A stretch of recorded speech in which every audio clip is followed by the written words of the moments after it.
행정소송 분야에 있어서 제가 특히 Freedom of Information Act라고 하는 정보공개 제도에 대해서 조금 더 말씀을 드리도록 하겠습니다.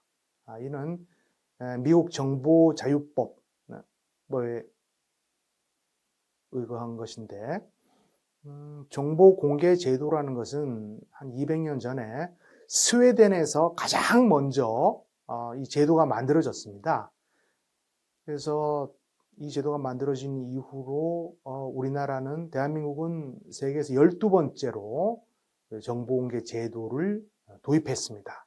그래서 공공기관의 정보공개에 관한 법률이라는 제목으로 법을 만들었고, Freedom of Information Act라고 저는 강의에서 하는데, 이 강의에서 Information Disclosure System 이렇게 설명을 해놓았습니다. 이제 우리나라 헌법에 보면 기본권 규정이 10조부터 이제 36조 정도까지 규정되어 있는데, 이 알 권리, the right to know라고 하죠. 알 권리에 근거한 것이다. 그런 해석이 맞습니다. 정보공개 제도의 헌법상 근거는 무엇이냐라고 하면 헌법상 알 권리에 근거한 것이다.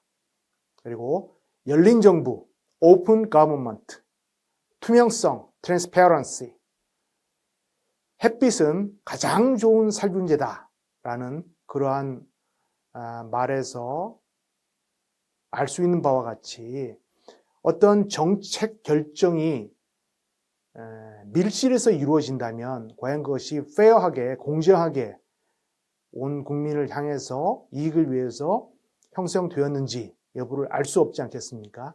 특정 이익을 위한 제도가 마련된다, 또는 정책이 수립되고 시행되고 집행된다라고 하는 것은 이제 이해할 수 없는 그런 것이기 때문에, 시민사회가 커지면서 알 권리를 기반으로 해서 taxpayers,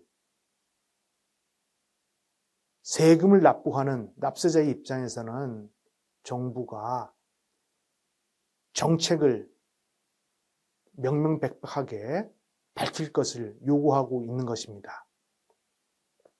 그런데 이 제도를 도입하면서 제가 이렇게 보니까 조금 문제가 있는 게, 국가공무원법, 지방공무원법에 의하면 공무원의 비밀유지 의무가 있습니다. 그래서 정보를 잘못 공개했을 경우에 징계 처분을 받을 수가 있는 겁니다. 그래서 국정감사를 할 때, 우리나라에서 국정감사를 할 때 그 국회의원 보좌관들에게 질문지를 빨리 좀 주십시오 라고 하면서 자료를 주고받고 하다가, 옛날에 아주 수사기관의 기밀에 해당하는 내용을 보낸 경우가 있었고, 그거 참 실수로 보낸 거니까 공개하지 말아 주십시오, 그렇게 얘기를 했는데, 그 보좌관이 공개를 하는 바람에 그 공무원이 상당히 곤욕을 치른 그런 경우도 있었습니다. 그래서 이 비밀유지 의무와의 상관관계가 조금 문제가 될 수 있겠다라고 하는 것입니다. 미국은 보니까 행정기관만을 상대로 하고 있는데, 우리는 공공기관이라고 해서 그 범위를 조금 더 넓혔습니다. 그래서 이것이 알 권리를 기반으로 해서, 근거로 해서, 또 행복 추구권, 표현의 자유, 프라이버시, 인간다운 생활할 권리, 이런 것들을 근거로 해서 복합적인 성격을 가지고 있다, 이렇게 강학상으로는 설명하는 그런 학자들도 많이 있고, 아까 말씀드린 비밀유지 의무뿐만 아니라 공무상 비밀누설죄, 외교상 기밀누설죄 등이 또 형법에 규정되어 있기 때문에 또 이게 비밀을 함부로 누설해서는 안 되는, 상충되는 그런 점이 있다, 그렇게 알아두시면 감사하겠습니다.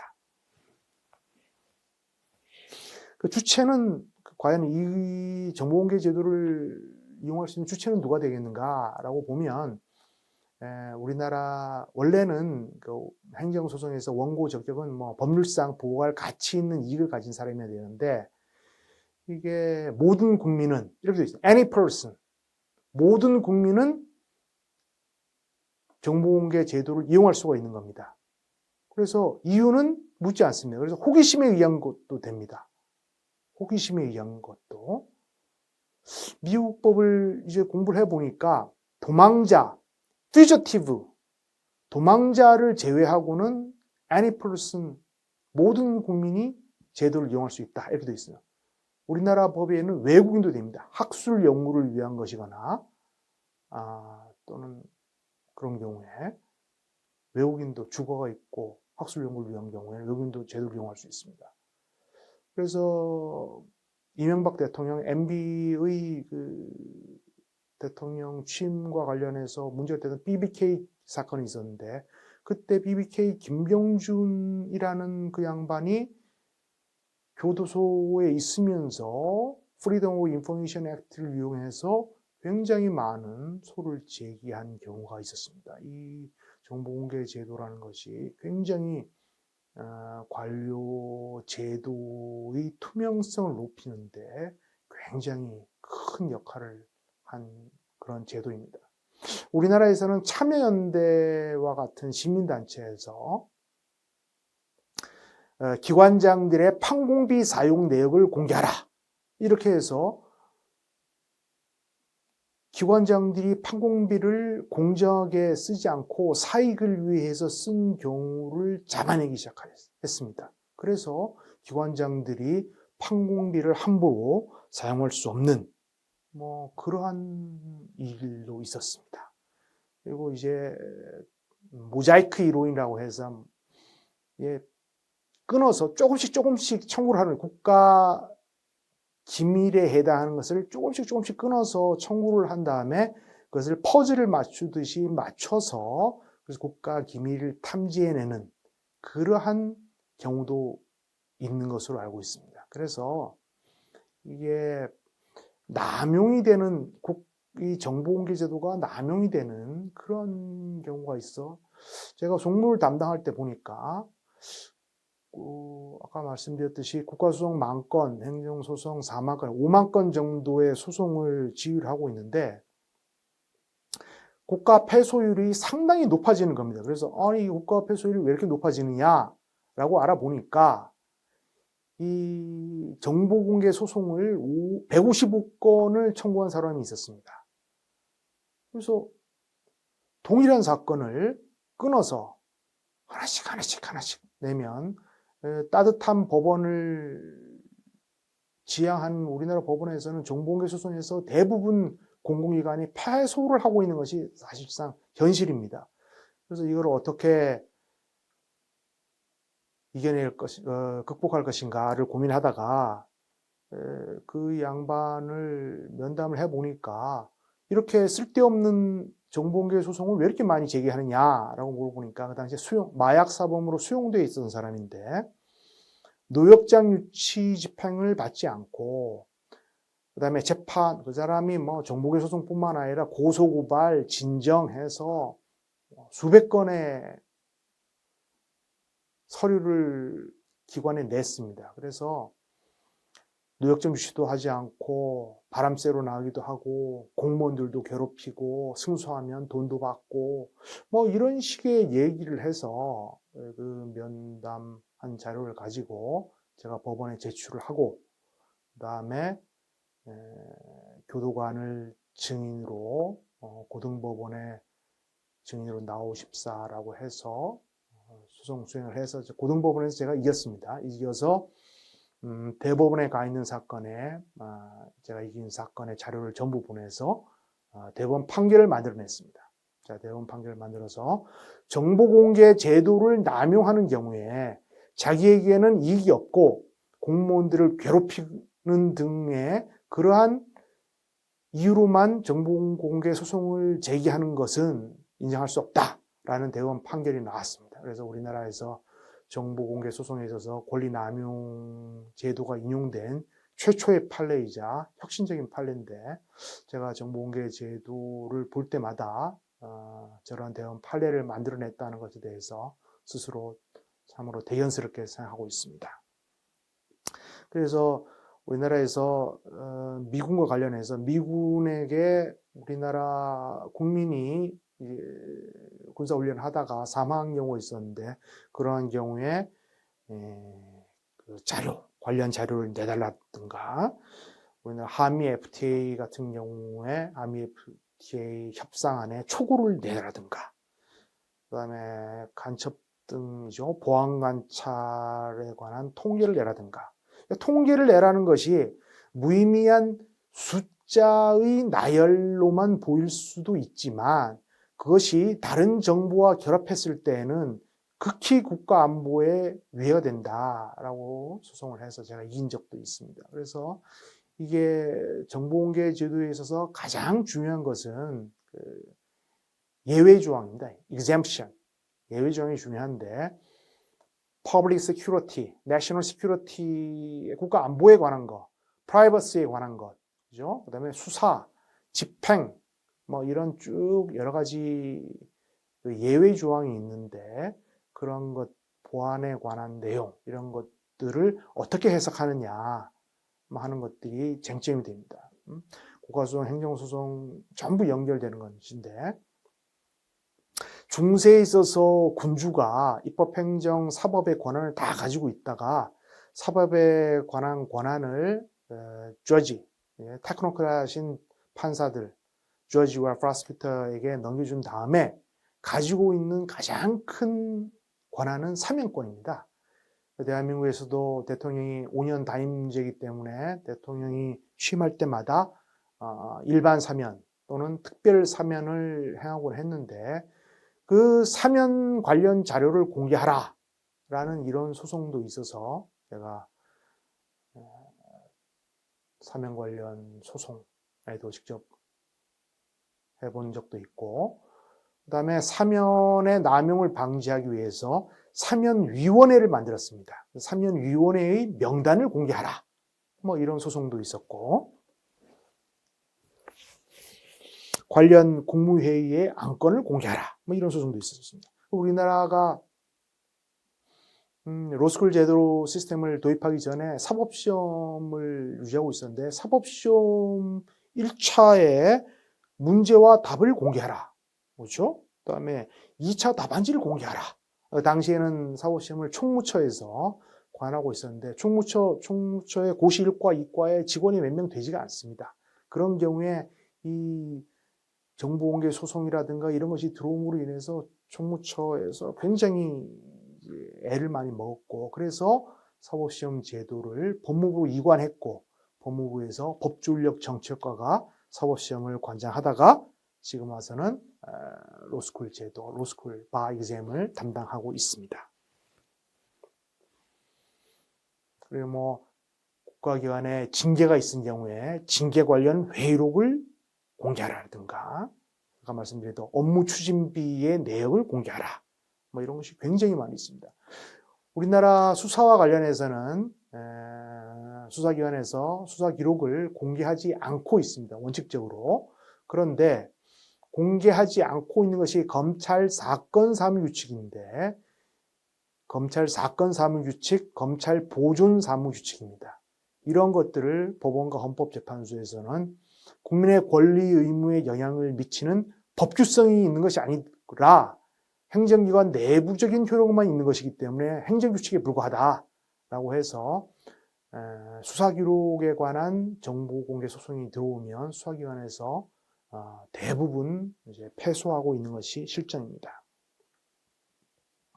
자, 그래서 사면에 대해서도 설명을 드렸고 그다음에 헌법재판. 네. 자, 지금부터는 헌법재판 제도에 대해서 설명드리도록 하겠습니다. 헌법재판 제도는 현행 1987년 헌법에 따라서 1988년도에 대한민국의 헌법재판소가 설치되었습니다. 제가 2005년부터 5년, 6년, 7년, 3년간 헌법재판소의 헌법연구관으로 근무한 바가 있습니다. 자, 이 헌법재판이라는 것이 헌법의 해석, 적용상 분쟁이 발생하거나 헌법의 침해 여부가 문제되는 경우에 유권 해석기관이 헌법 규범을 기준으로 판단하여 결정함으로써 국민의 기본권을 보장하고 헌법 질서를 수호하는 국가작용을 말한다 라고 일반적으로 말하고 있습니다. 그러니까 헌법재판소라는 것은 기본적으로 국민의 기본권을 보호하는 기관입니다. 헌법의 수호자다. 헌법의 수호자 논쟁이 독일에서 있었는데 헌법의 수호자다. 용광로와도 같은 다양한 의견이 국회를 통과해서 법률로 만들어지고 그 법률 또는 법률의 집행으로 인하여 국민의 생명, 신체, 자유, 재산에 관한 침해가 발생할 경우에 이를 국민의 기본권을 보장하기 위한 헌법 최후의 수호자가 헌법재판소다 라고 이해해 두시면 좋겠습니다.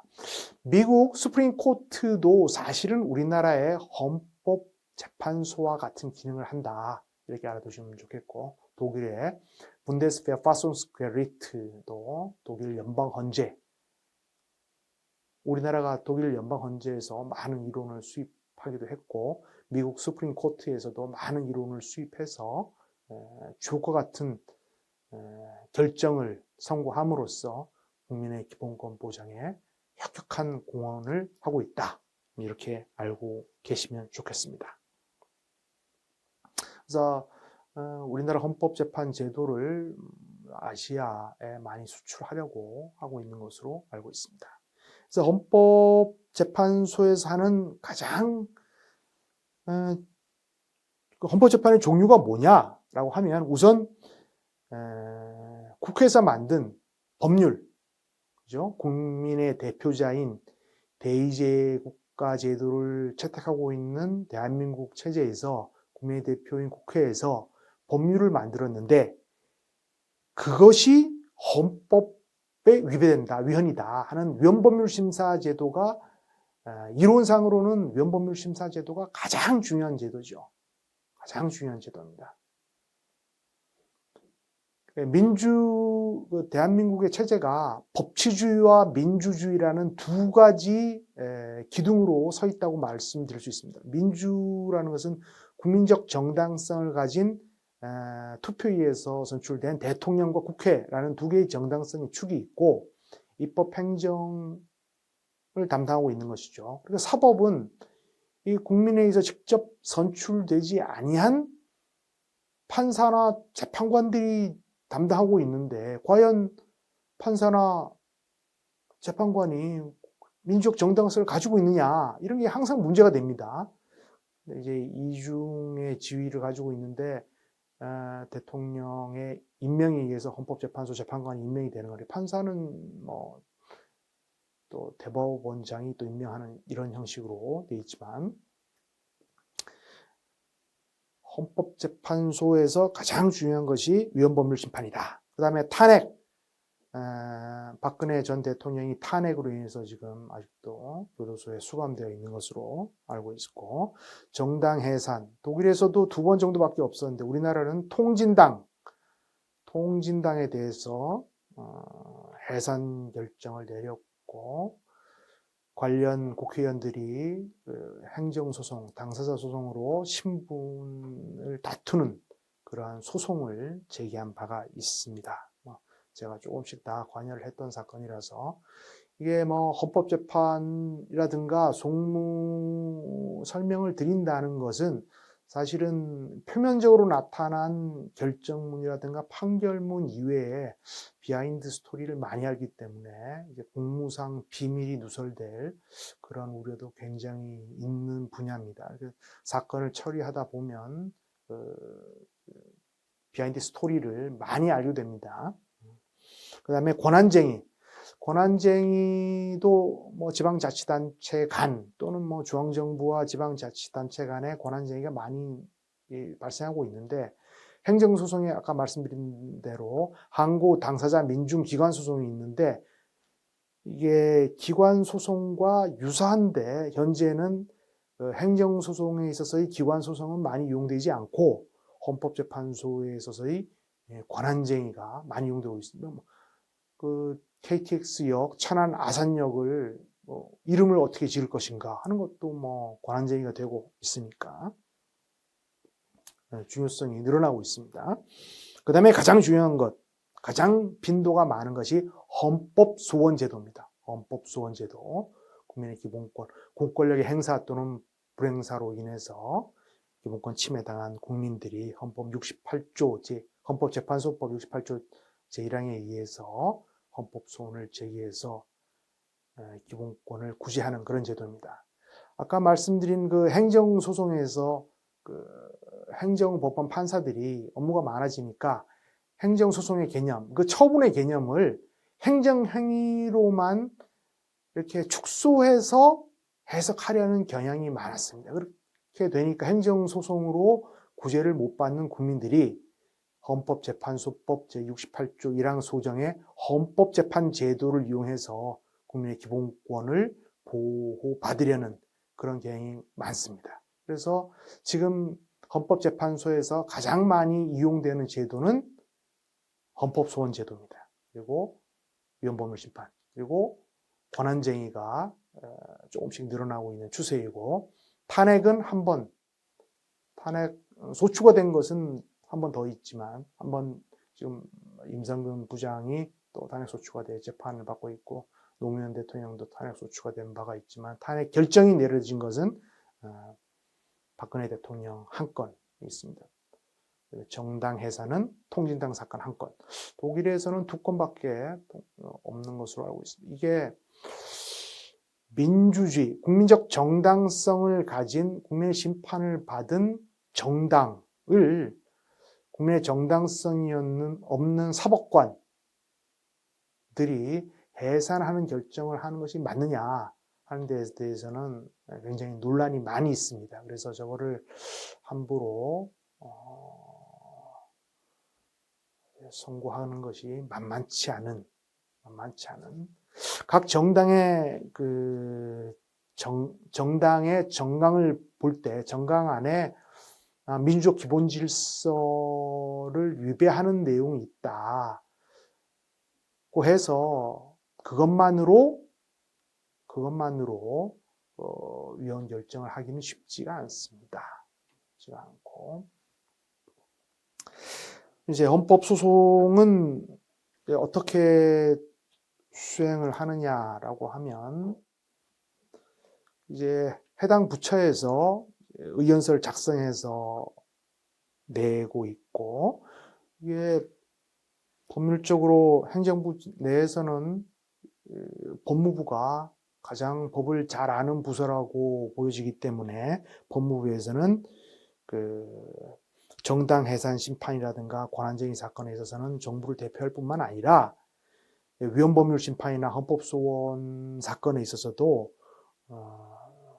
법무부 소관 법률인 경우에는 당연히 법무부에서 장관 명의로 의견을 내는 것이고, 법무부 소관이 아니라 하더라도 국가 중요 정책에 영향을 미치는 경우에는 법무부 장관 명의로 의견을 냅니다. 우리가 법무부에 근무할 때 법무부 장관 명의로 헌법재판소에 의견서를 여러 번 제출했던 기억이 있습니다. 의견서 하나 쓰는데 보통 한 달 이상 걸립니다. 왜냐하면 헌법소원 심판 청구서가 들어왔다, 위헌법률 심판 청구서가 들어왔다 하면 그것을 요약하고 이해하는데 며칠 걸립니다. 그리고 관련 법률을 찾고, 그리고 입법례를 찾아야 되는데, 입법례를 찾을 때는 보통 미국, 영국, 프랑스, 독일, 일본, 심지어 스페인 정도까지 5, 6개국의 입법례를 찾는 것이 생각보다는 굉장히 시간이 많이 걸립니다. 그래서 찾고 또 해석해야죠. 헌법재판 연구관들이 한두 개 언어 정도는 하지만 그게 언어를 여러 개를 많이 잘하는 사람이 없기 때문에 그것을 또 번역을 하고 요약을 하고, 아까 말씀드린 대로 각 나라의 제도가 너무 달라서 특정한 것만 이제 번역을 하고 해석한다 하더라도 정확한 그 체계상 위치를 잡기가 어려운 경우가 많습니다.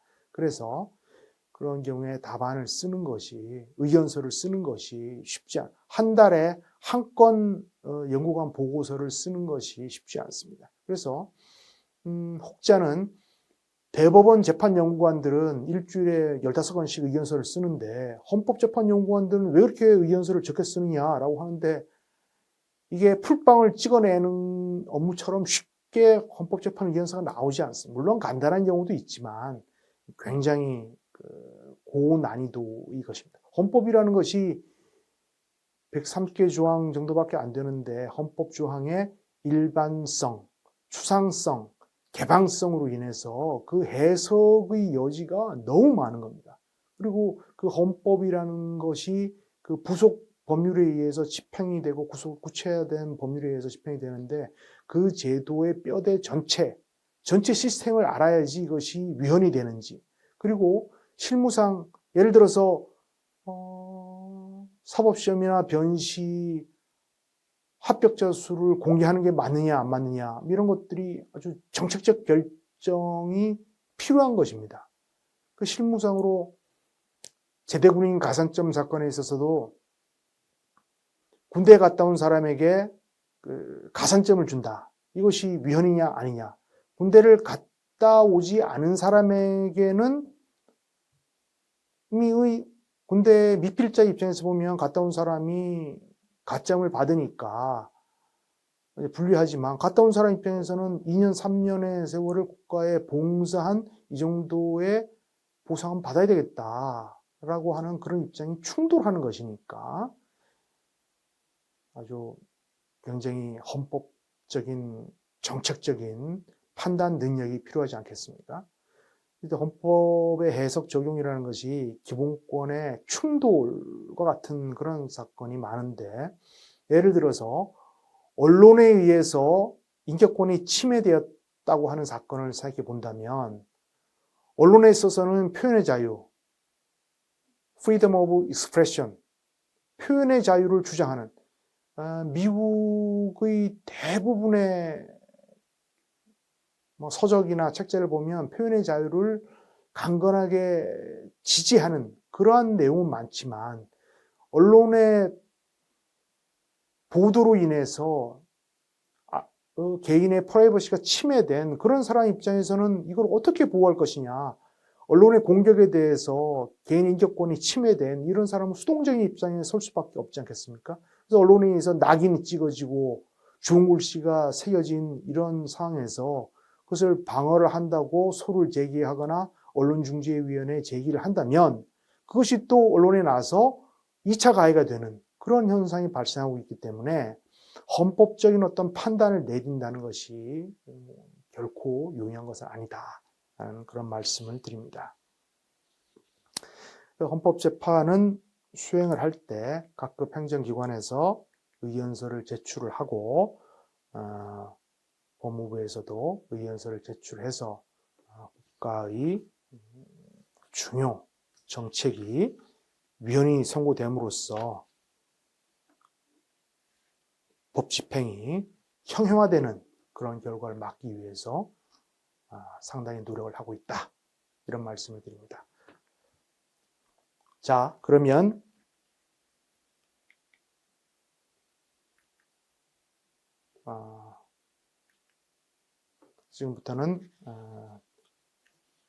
지금부터는 소파 제도, Status of Forces Agreement에 대해서 간단하게 말씀드리도록 하겠습니다. 1948년도에 대한민국 정부가 식민지로부터 해방, 광복을 맞이하고 1950년도에 6.25 전쟁, 남과 북이 전쟁을 치르고 미군이 주둔할 필요가 있다라고 해서 주둔군 지휘 협정이 맺어졌습니다. 주둔군 협정이 맺어졌는데 이제 비밀이 있어서 함부로 다 말씀 못 드리는 겁니다. 주둔군 지휘 협정이 맺어져서 일정 수의 미군이 대한민국에 주둔을 하고 있습니다.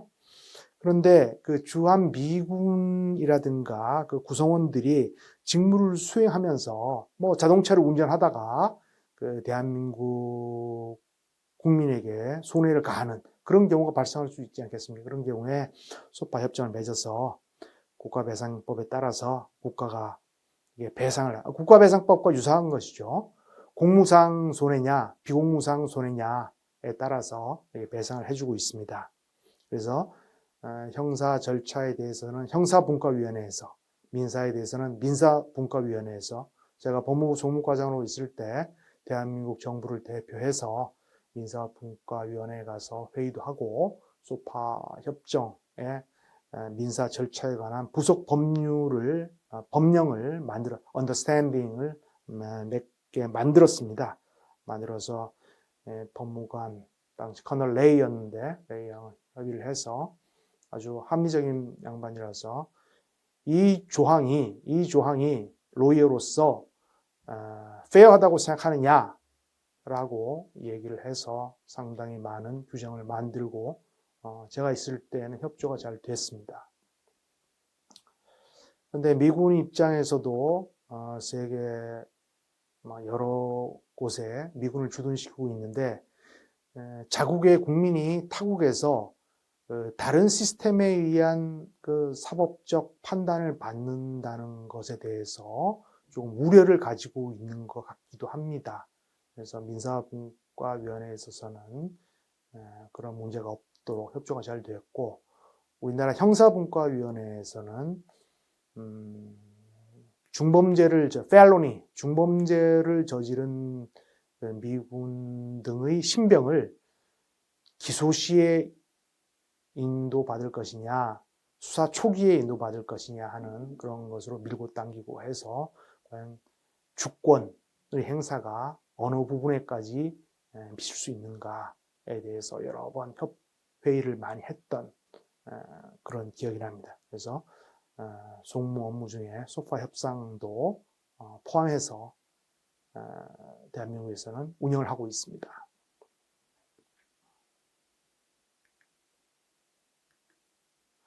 그 다음에 정부 법무공단, 이것은 제가 2008년도 2월에 만들어졌는데, 제가 2008년도 2월에 법무부 국가송무과장으로 부임했습니다. 제가 부임할 때 정부 법무공단이 만들어져서 제가 사실상 1년간 정부 법무공단을 운영하다시피 하였습니다. 이것이 국가나 지방자치단체가 소송을 당하는 경우에 이것을 시적절하게 대응하지 못하는 경우가 있다라고 해서 법무부에서 서포트 해주고 있기는 하지만 그것으로 부족하다라고 해서 정부 법무공단을 만들어서 국가 등의 소송, 그 밖의 법률 사무를 지원하는 사업을 수행함으로써 국가의 정당한 이익을 보호하고 행정의 합법성을 확보하여 국민을 위한 법치 행정의 구현에 이바지 하기 위해서 만들었습니다. 그래서 정부 법무공단에서는 일반 사건은 수임할 수가 없고 국가 등으로부터 위임받은 국가소송, 행정소송, 민사소송, 헌법재판, 그래서 당시에 제가 법무부에서 근무할 때 법무부에 배정되는 모든 예산을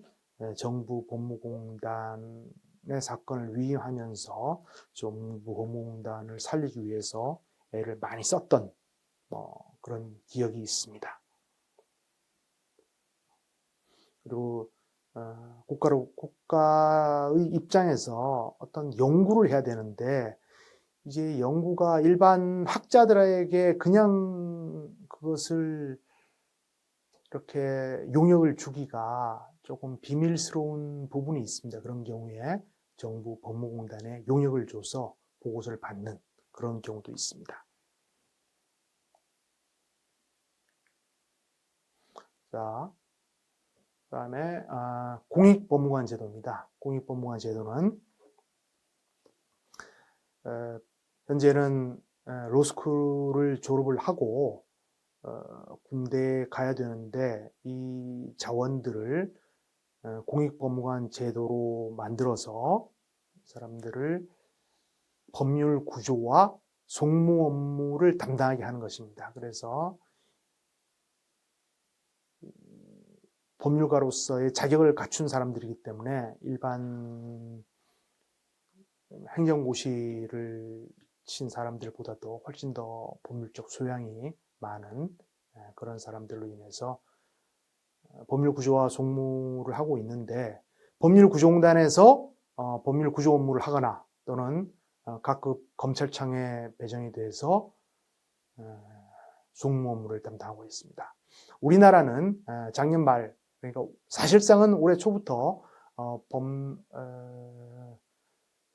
국가 송무과를 송무심의관실로 바꾸면서 각급 검찰청에 위임되어 있었던 국가소송과 행정소송에 있어서의 승인권과 위임되었던 권한을 법무부가 직접 수행하는 그런 체제로 바꿨습니다.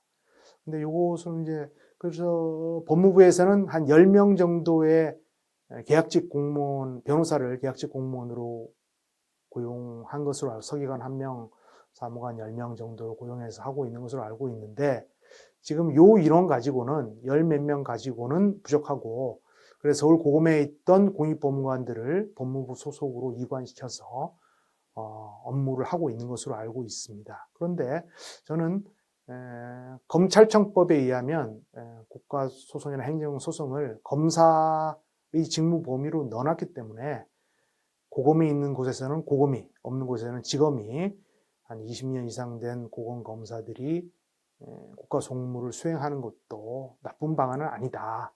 그리고 송무를 하다 보면 증인으로 나온 사람이 위증을 하거나 서류를 조작하거나 사무소 위조 동행사를 하거나 위증을 하는 경우가 많이 있습니다. 그래서 이게 검사들이 직접 소송 수행을 하면서 사건을 인지해서 또 행정의 적법성을 보장할 수 있는 기회가 있는데, 계약직 변호사로만 운용을 하는 것이 적절한지 아직까지 7개월 정도밖에 안 됐기 때문에 정확한 판단을 하기는 어렵지만 제도가 잘 운영되기를 바라는 바입니다.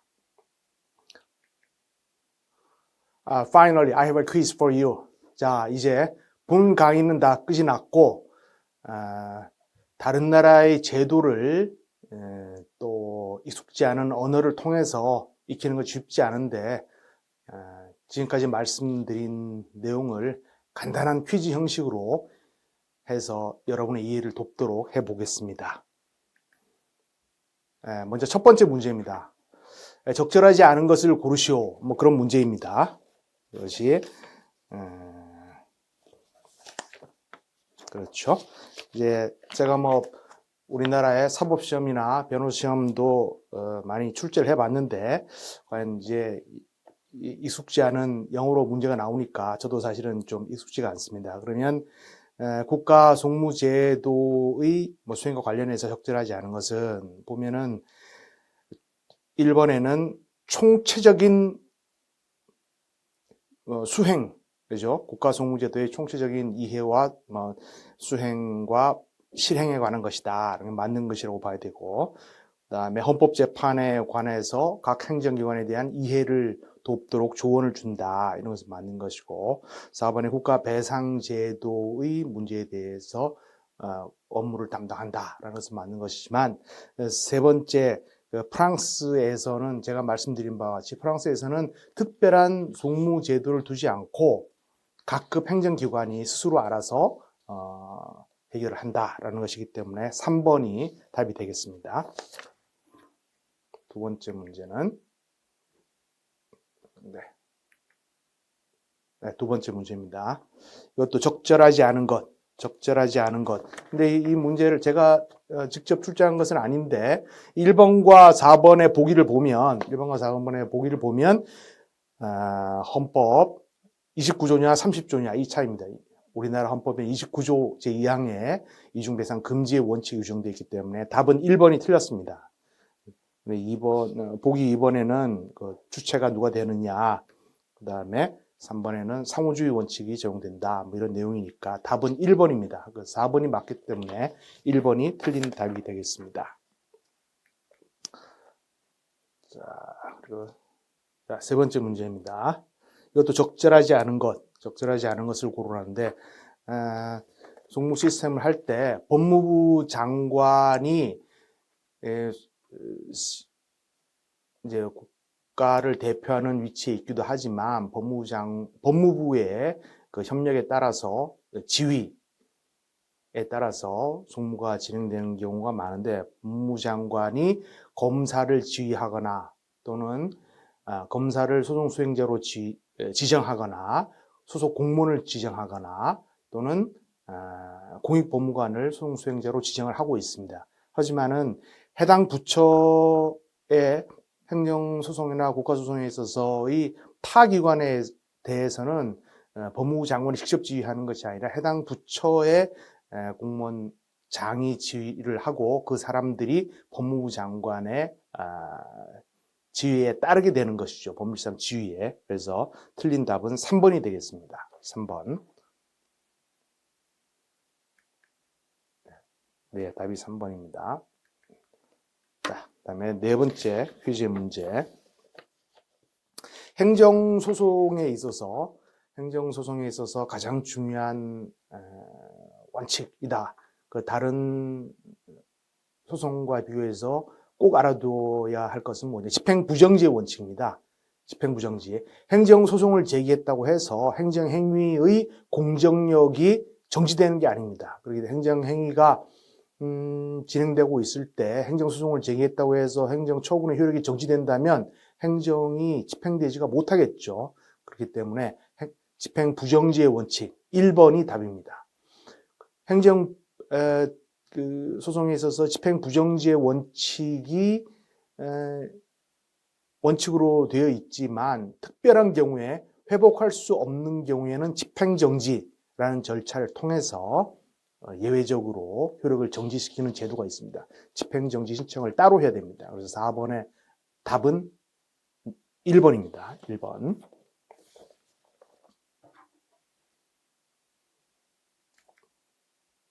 네, 4번은 1번이고. 예, 마지막 문제입니다. 5번 문제.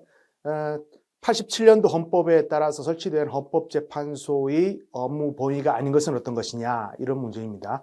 우리나라 헌법과 헌법재판소법은 위헌법률 심판, 헌법소원, 탄핵, 정당해산, 권한쟁의 이와 같은 내용 5가지 내용을 주 업무로 하고 있습니다. 따라서 1, 3번은 맞고 4번은 해당 내용이 아닙니다. 그러므로 4번으로 답을 하시면 되겠습니다. 자, 이것으로써 모든 강의를 마치고 지금까지 제 강의를 들어주신 네팔 공무원 여러분 대단히 감사합니다. I really appreciate your concern and listening to my lecture. Thank you very much. I hope I will see you soon. 감사합니다.